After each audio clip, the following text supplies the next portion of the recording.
What up, y'all? I hope you're doing well. It is after midnight on Saturday night when I'm filming this. We are here for our Secret Teachings of Jesus segment. We do this on Saturday nights. It's part of, I was just really curious about the Gnostic Gospels and the Dead Sea Scrolls and the parts of the Bible that didn't get included in the official Bible. And I didn't know when I would have time to get into it or read them and whatnot. And so I just decided to do a weekly episode where we would go through a portion together. So for a long while now, we've been in the Gospel of Philip. And the Gospel of Philip consists of these portions of cryptic texts to be meditated on. And so basically I'll come in from work and I'll pick out a portion that stands out and I'll read it a couple of times, and then I'll start the camera and I'll read it to you guys, and then I will give you the downloads that I'm getting in the moment. I am not a theologian. I am just an enthusiastic nerd.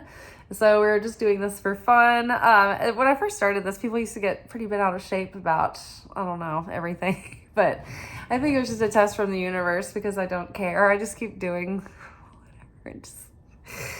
The people will react the way they react. Okay.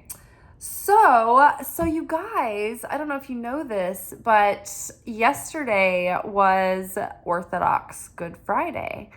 So that means that in the realm of portals opening and let's pretend space and time don't matter, yesterday was the crucifixion. So that Christ energy sacrifice was permeating the planet on Orthodox Good Friday.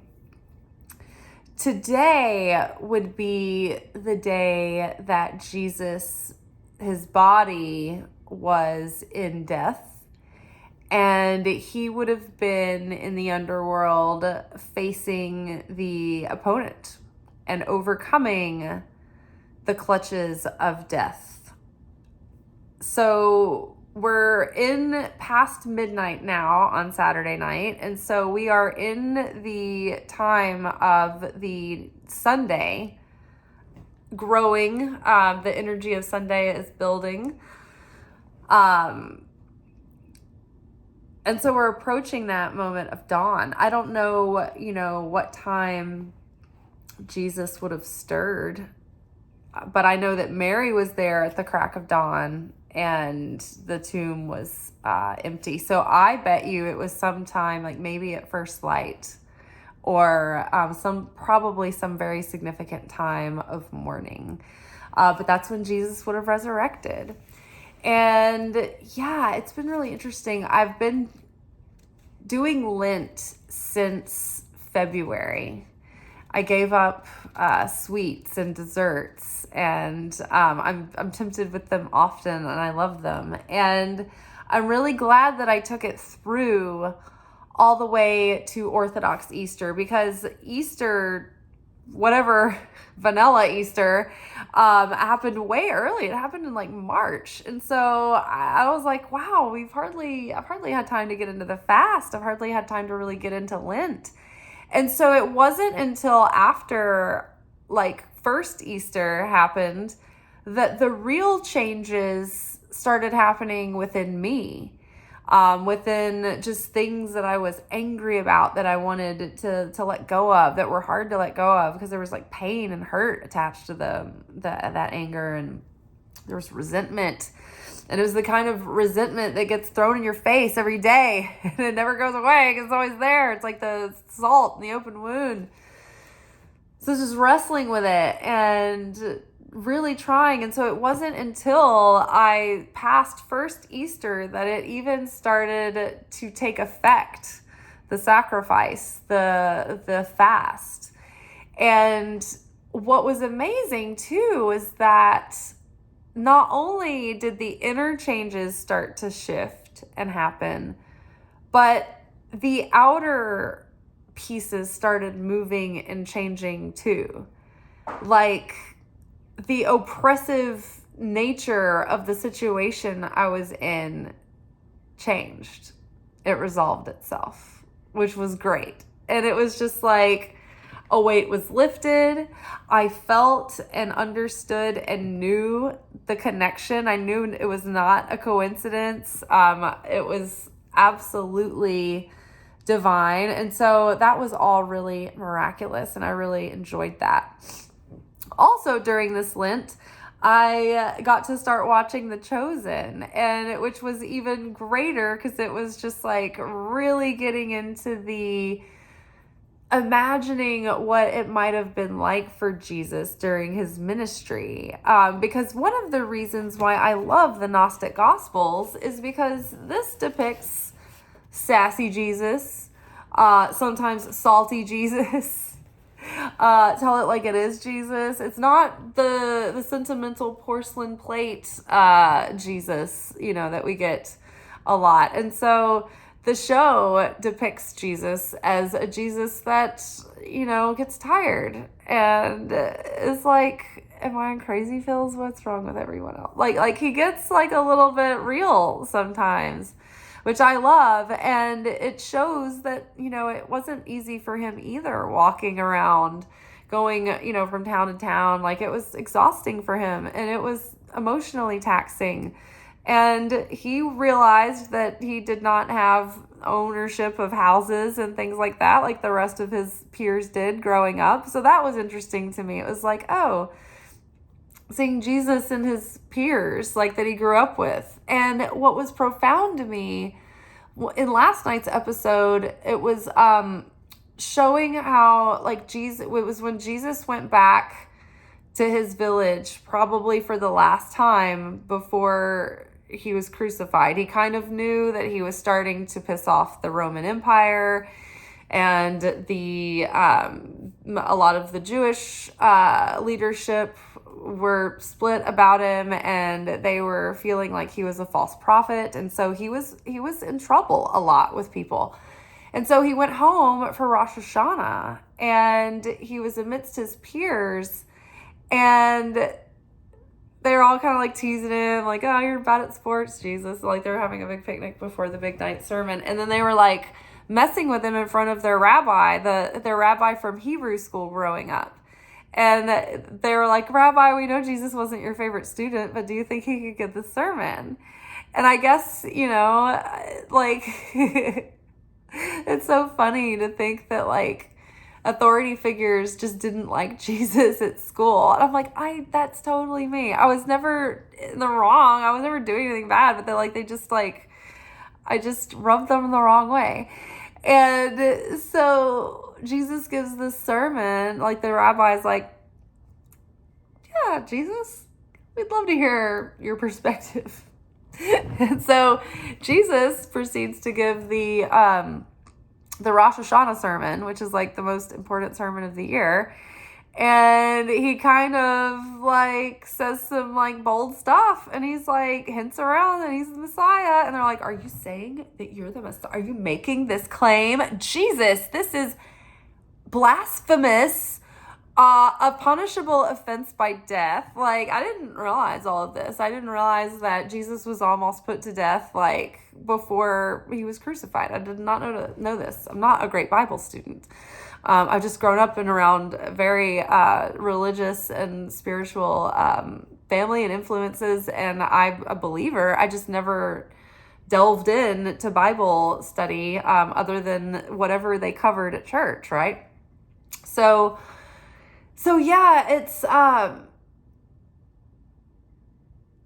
not that I don't study Bible at all. I do, but it's just not like I'm not really well versed in like the play-by-play of the Gospels of the New Testament. And so yeah, so anyway, Jesus turns everyone like inside out when he starts hinting around that he's the Messiah, and they're like, "What are you saying?" And he's like, it's what I'm getting at. And they are all upset, and he's like, it's difficult. People can't really no prophet is accepted in his hometown. Like, yeah, strangers can believe me because they didn't know me as like an awkward teenager in the neighborhood, or the person you were just playing games with who's like sucks at sports. But like, it's me, I'm the Messiah, and they're not having it, and so they almost throw him off the cliff. But it's so funny because like,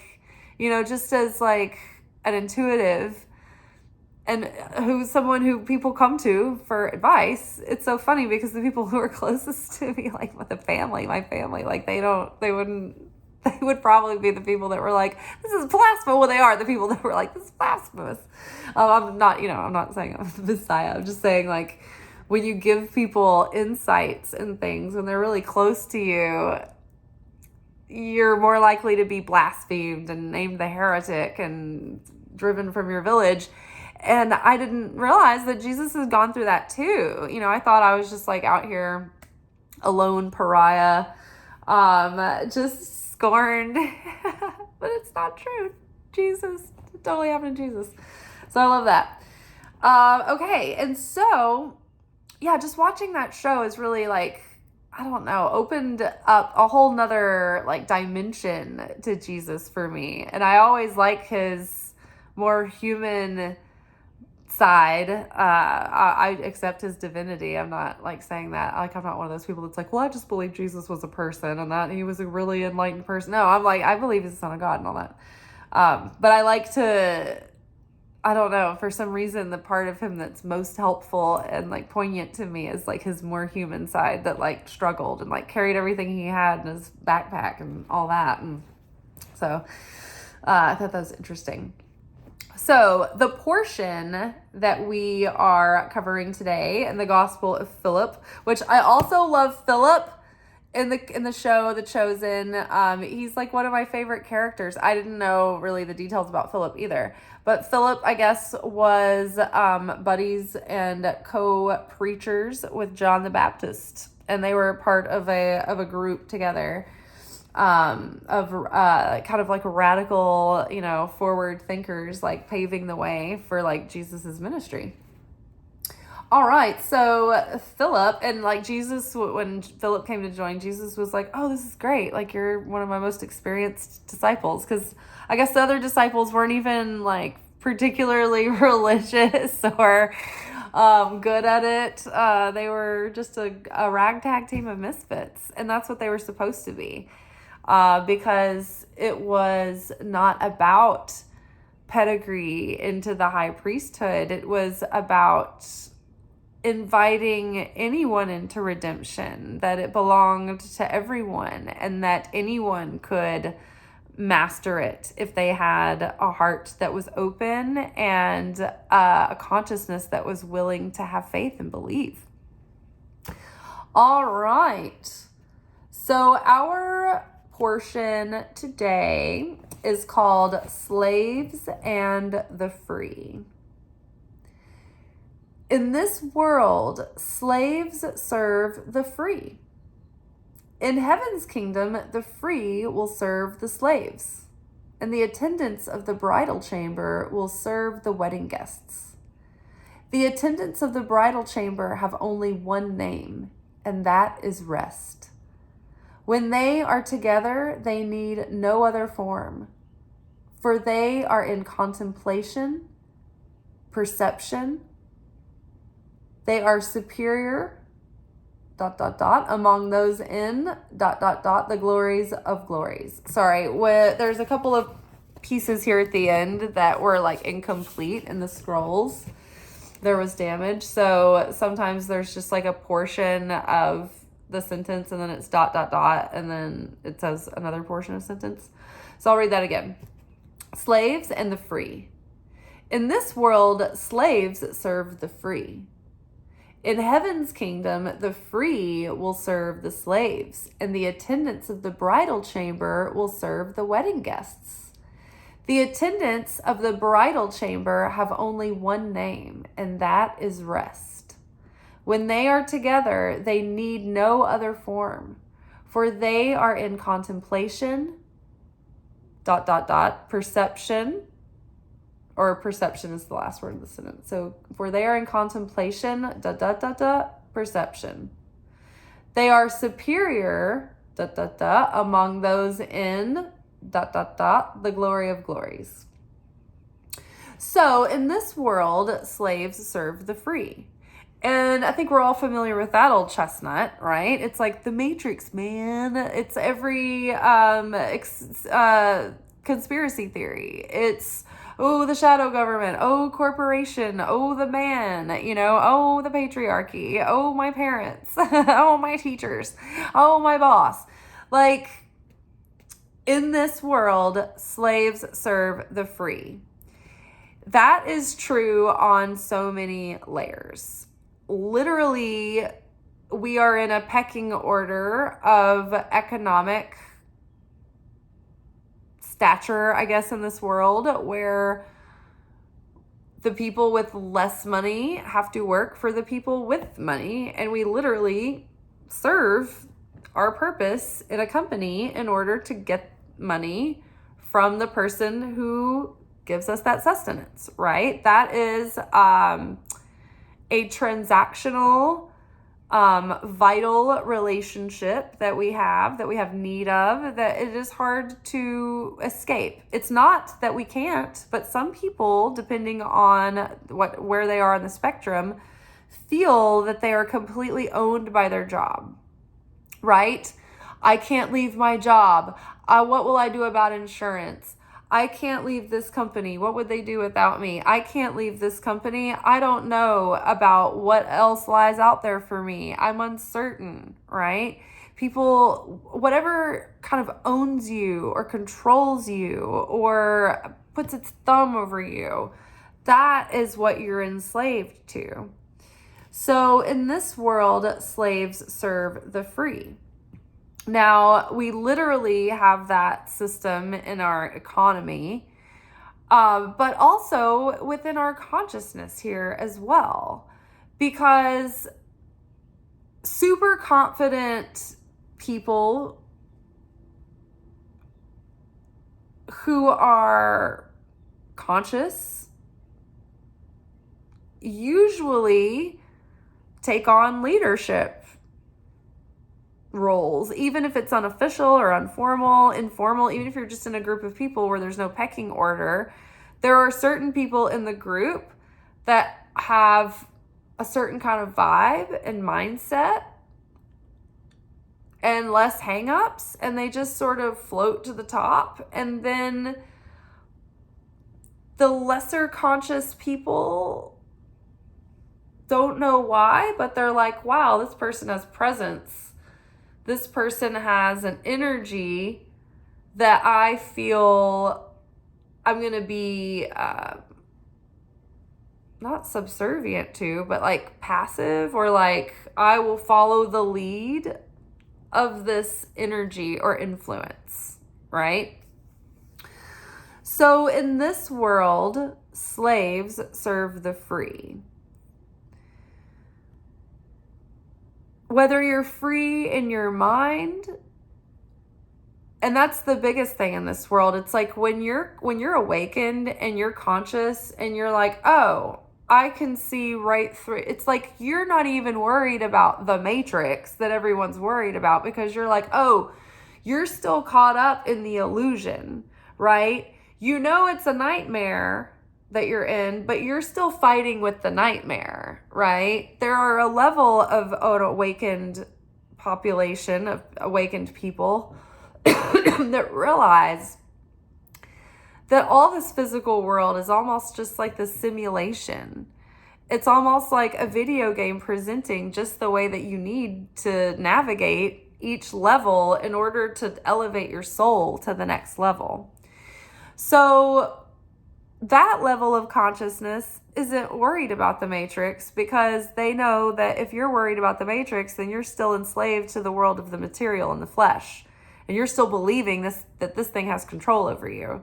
But if you set your mind free completely, and you're completely liberated, and nothing can make you suffer, and you're in complete peace and acceptance, come what may, whatever, like I'm not going to fight this moment. I'm just going to be in bliss and in inner peace. It's like nothing has dominion over you after that.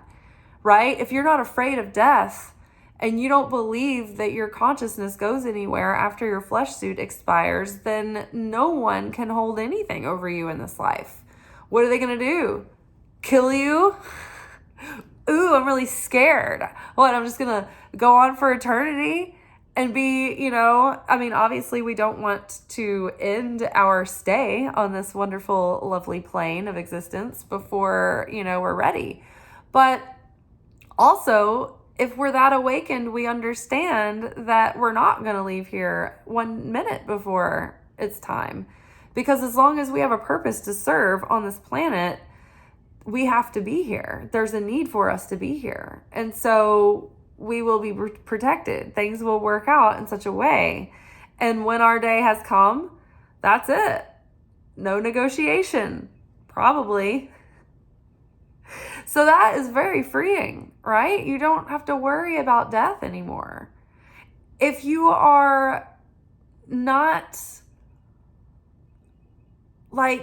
bound by your mental frustrations and you can be in good peace and in good spirits anywhere, then you won't even be afraid of being threatened by say you are doing something for a righteous cause, right? Like people who have been activists, so let's say you're a peace activist and you for some reason are caught in a protest, right? And things are getting,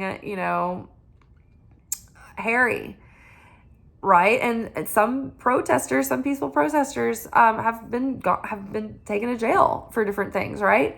Because of what they did. They stood up for what they believed in, but there were still consequences, right? But they were able to face that adversity with the kind of conviction that didn't care about a temporary jail, right? Because they were free in their mind and they were free in their spirit.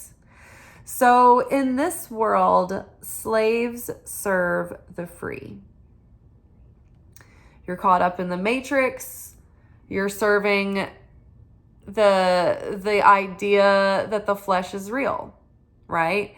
You don't know about the matrix at all. You're just plugged into the whole system. It's like you're serving the system. If you're not aware of who's influencing you and your decisions, you're a servant to the world system, right? If you are constantly responsive to your fear and taking action based on your fear and reacting to alleviate anything that is prompting fear in you and triggering fear in you, you're a servant to your fear. And you are a servant of the opponent, right? If the opponent snaps and you're like, it says jump, and you're like, how high would you like for me to jump to get me out of this uncomfortable moment? You're a servant of the opponent, right? So you're not free until you're free in your mind and in your heart. In heaven's kingdom, the free will serve the slaves, and the attendants of the bridal chamber will serve the wedding guests. So in heaven's kingdom, the free will serve the slaves. That means that for those souls who are here and awakened and becoming elevated, it is our pleasure and our privilege to serve the slaves. Our job, our number one priority is, please let us bring the enslaved people into redemption, into liberation, into peace and fulfillment and rest. We need to help our brothers and bring them up into their divinity, right? That's the number one priority. They are of value. They're being left behind. We have to save them from their slavery. So in heaven's kingdom, it's the freed ones that are doing their work as the soldiers, as the servants to the slaves of this material world. The attendants of the bridal chamber will serve the wedding guests. Now, the attendants of the bridal chamber, it says the attendants are rest. And in a footnote that I just noticed when I was looking at a couple of other portions, rest can also be interpreted as the ultimate state of bliss. fulfillment, bliss, inner peace, nirvana, right? What is the bridal chamber? It's the seat of the soul that you find through the heart, the portal of the bridge of the heart. This is that part of us that is all of our feeling and our emotion and our unconscious and our memories and our past life memories and our hopes and our fears. All of that feeling and the abyss of the unknown within us. All of this is where the soul resides. There's like this almost infinite expanse within us. Just like when you go into outer space, it's like the deeper you go within, it's like it expands into this space, into these other dimensions. And there's a veil there, and it is the hidden, like the concealed within the concealed. It is behind the veil, right? This is drawn over our awareness, right? And this is on the other side of the manifest beingness that we know and can comprehend. This is almost like where our soul brushes up against the unmanifest or non-beingness within the deepest part of us. Our connection to that absolute on both ends of the spectrum is mind-numbing to think about. The fact that we are, a fingertip touch away from like infinite reality and all that is, and limitlessness and the limitless sea of light. And yet with our other fingertip, we are on the edge of oblivion and non-existence and unbeingness and the absolute nothing. Isn't this just crazy? And here we are in the middle, stuck in the middle with you. And they wrote that song for that. So the attendants of the bridal chamber, this is peace in your heart. This is bliss in your heart. This is rest in your heart. This is union. This is non-division. So you're not divided. You don't have conflict or resentment or distaste or disgust for another, right? Everything is in union. You're in oneness. You don't have any beef. You don't have any baggage or BS with someone. Our goal as humanity is to find unity amongst one another and overcome separation and division. It's the hardest thing to do, right? Even the parts of ourself are at war with the parts of ourself. The wedding guests are there to celebrate the union. This is the sacred marriage, the inner union of the spirit and the flesh within us. This is when our higher self can be embodied through our fleshly, earthly self. This is when the spirit is brought forth into being, into the material world. The union, the holy union, is when our heart becomes purified and our consciousness becomes purified, and we're able to align heart, mind, soul, body, and strength in a unified consciousness that's not divided, that's not conflicted inside. It's at peace. It's at oneness with all that is. It's in acceptance. It's in a state of love and eternity, right? It's unwavering. It's perpetuating, right? It's unwavering. So in this world, slaves serve the free. But in heaven's kingdom, the free will serve the slaves, and the attendants of the bridal chamber will serve the wedding guests. So, on one level, in this earthly level, it's like we're enslaved and we serve the free. And hopefully you become free in this world. And you will see that life starts to kind of serve you and help you, and you learn how to wield the cosmic forces and manifest and move energy and have certainty and faith and co-create with the creator. But then as you awaken, it's like it becomes impressed upon you that your duty and your pleasure and your privilege is to also awaken the other enslaved so that they are free as well. So you become a servant to them. You are serving mankind. You are serving to liberate your brother and sister. And heaven, the upper realms, are elevated by that too. It's like they keep getting to elevate and evolve and continue to expand. And when we have brought a person out of darkness, it releases so much power in the heavenly realms. It causes so much celebration because it makes a bigger change. It makes a bigger difference than if an already righteous person were to keep doing okay. It makes such a difference when a person who's in absolute sadness or despair or suffering or evil, anger, ill intention, when that kind of person gets changed, that's huge, because we're alchemizing at that point something that would have perpetuated evil and darkness and negativity into the cosmos and into the world and into humanity, ongoing ad nauseum and spreading it.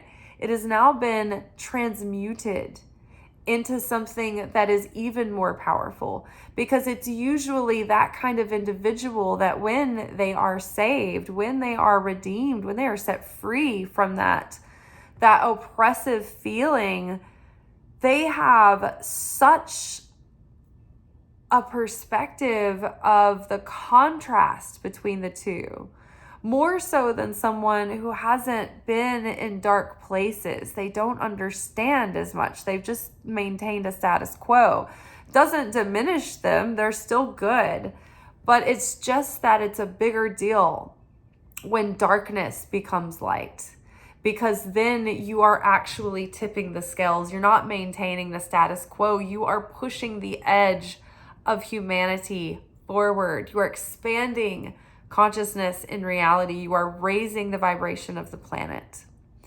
So the sages and the angels and the prophets and the ascended masters and all of the ancestors, they're all rejoicing every time. So yes, we scurry to try to save and help the enslaved. Please let me give you water. Let me give you food. Let me give you a new cloak to wear. Please take on new cloaks. And cloaks are consciousness. It's being awakened to a higher level of consciousness, right? When you see symbolic pictures of people, pay attention to what the quality of their clothing, what does their clothing look like? What is it saying? What is the message telling you? Because it's saying something about their consciousness. So, we are here to serve the slaves. So please let us give you water, living water, that the thing that purifies your spirit. It's not that you're purifying your spirit, but you're purifying your soul and the way that you feel like you have lived up to this point. It's like you can let it go and you can be washed anew, to be a new person born again through the waters of the mother, through the waters of baptism. Water is a pure element. It's a pure substance. It's a living substance, and it's very powerful to cleanse and purify.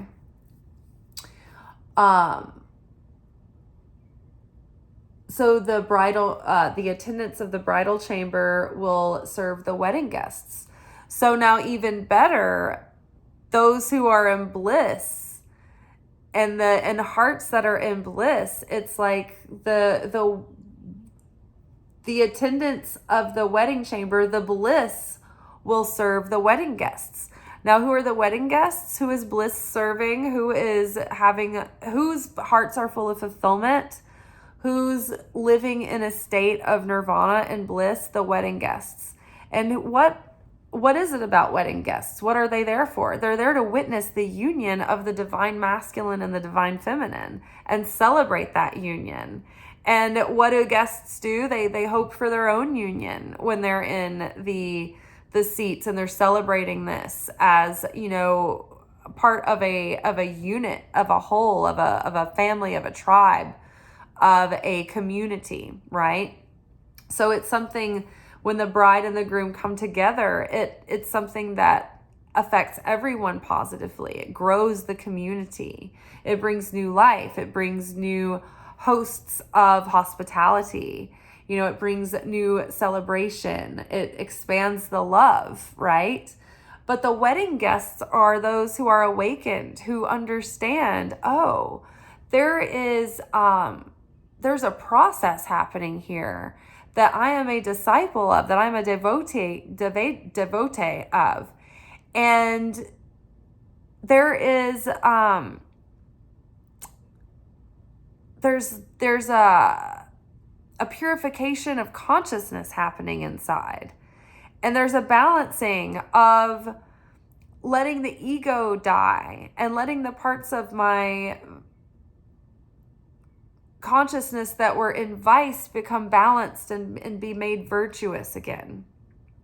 And so as this correction happens and as this balance happens, where the masculine qualities come into balance with the feminine qualities, and we can bring those together into union and become like super consciousness beings who are like ultimately functional.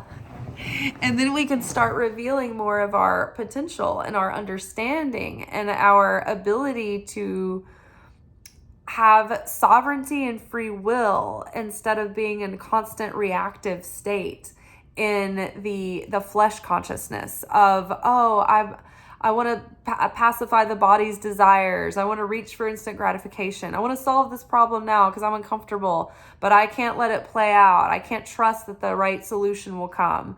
I want to resolve it now. I can't let it do its thing. I want to bypass my pain. I don't want to pay attention to what this situation might be teaching me. I just want to numb it. I just want to get away from it, right? So the wedding guests understand what they're watching, and they understand the process themselves, and they are participating in that.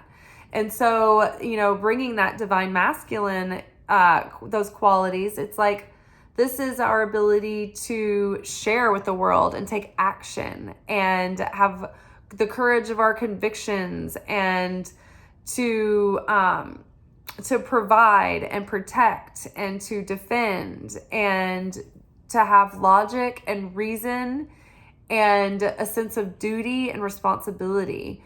Whereas the divine feminine can bypass that sense of logic and duty and embrace absurdity, because they are in such connection with the spirit and the inner realms. They know their feelings, they know their soul, they know their spirit, and they know they can connect with that in deeper intuition, the Holy Spirit speaking through.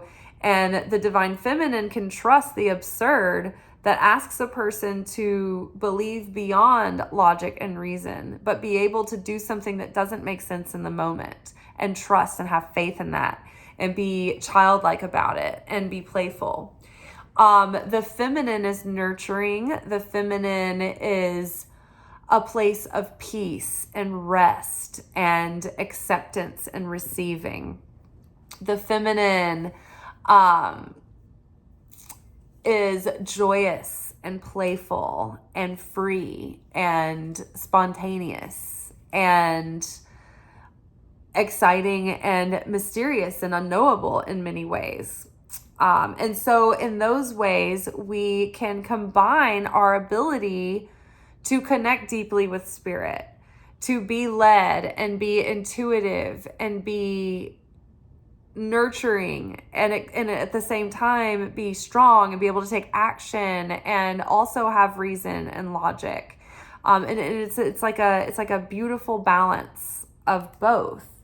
And so when that comes into union, it's like our higher self is able to start living through our flesh, and we're awakened to a state where we can start choosing and building and curating a life consciously, awake, making real decisions from a place of self-awareness and doing things with intention on purpose, rather than just being thrown here and there and blown about by the winds of change and feeling like you're a victim of circumstance with no control and no choice.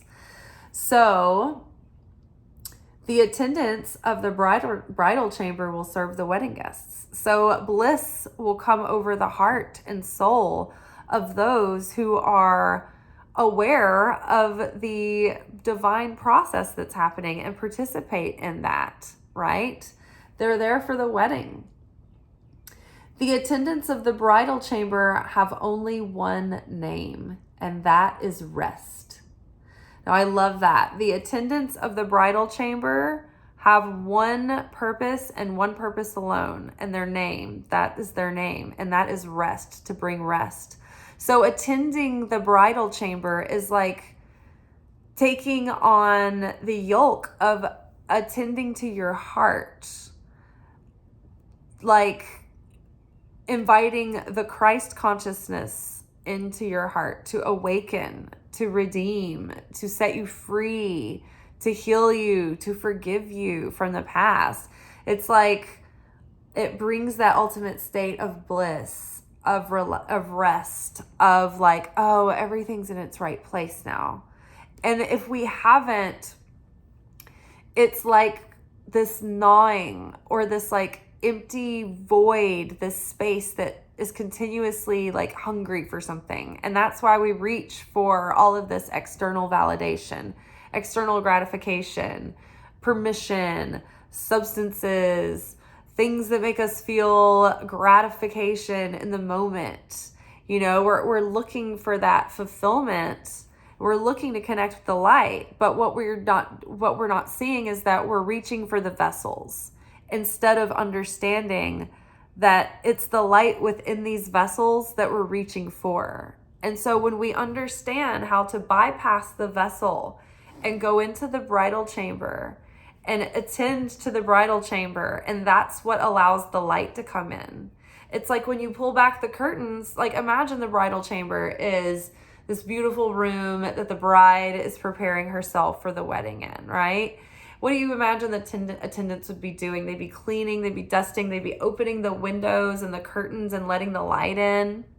You know, they would be making sure that the windows and the glass were polished, and they'd be putting beautiful flowers in the room, putting aromas and perfumes in the air. There would be beautiful things to snack on and nourish, fruits and food and sustenance, right? So attending to the heart is giving your mind and your heart rest. You know, it's feeding it with the light of revelation. And like, look, how much fun do we have doing this? It's already 45 minutes. It hasn't felt like I've been talking that long, honestly. But doesn't it fill you up with something else that's like, it's different from the rest of the episodes every week? And it is for me too. So you fill yourself up and you attend to your heart and you let go of everything that you can. And sometimes it's so hard. I know. I just had to like do double of a Lenten season to get over some stuff. And that was me wanting to and trying so hard. But it will, but it'll happen, you know, but you sometimes have to make a sacrifice, and you have to put some skin in the game and show you really want it. So yeah, in this world, slaves serve the free. In heaven's kingdom, the free will serve the slaves, and the attendants of the bridal chamber will serve the wedding guests. The attendants of the bridal chamber have only one name, and that is rest. right? The attendants of the bridal chamber have one goal and one goal only, and that is bliss, fulfillment, rest, redemption. When they are together, they need no other form, for they are in contemplation, perception. They are superior among those in the glory of glories. Almost like reading the sentence without the other parts of it. When they are together, they need no other form. Think about it. Like when you are in rest, those times when it's so simple, but like you have just the right person with you. You know that you've just talked to everybody you love. Everybody's all good. Like everything's just in its right place, and you can relax and just really be in a state of joy, and even just blank calmness. Even if it's not elated, even if you're just like, all is well. Like, that feeling, you don't need anything else. You're all good. What more could you ask for? You can have everything in the world. You can be sitting in your mansion in a swimming pool of heated, perfect salt water with like fine wines and caviar and steak tartare. And you can have the hottest, most loving partner next to you and all your family there. If you don't have inner peace and inner fulfillment and just a state of rest in your heart, not a state where like, something I'm needing to do. There's something missing. There's something that that feeling, constant nagging, anxiety. When you don't have that, you can have everything in the world and not have that, and nothing will be right. It won't feel right. But if you can just be at peace, that everything, all's well, it ends well, everything's fine, then at least you have that. And everything can be amok, but at your core, in your holy of holies, in your center of the seat of the soul, in your bridal chamber, the attendants have left it in good condition, then you have everything.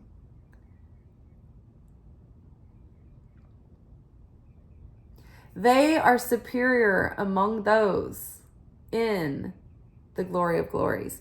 So I think, a lot of times when I read the word glory, it feels like it's happening around the head. It feels like it has to do with enlightenment and consciousness.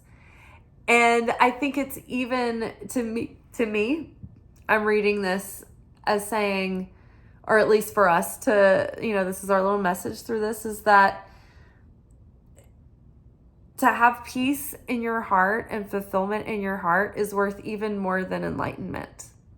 Because I can tell you this much, that I can sit here and know a bunch of things and have amazing revelations in the middle of the day and be struck and like almost like just fall back like some dramatic person on the couch, like, whoa, that was intense. That was amazing. Oh my God, what an insight. But in 2 or 3 minutes, I could still have like to break out into tears from some sorrow or some like displeased, dissatisfaction. 1 second later, I could be spitting nails, pissed, blood boiling. You know what I mean? So yeah, it's the first things first. It's like peace in your heart, love in your heart, rest in your heart, a calm knowing. And that comes from certainty. And, we talk about certainty, and somebody was like, oh, wow, I never thought about certainty as a choice the other day. It was something I mentioned in a short video.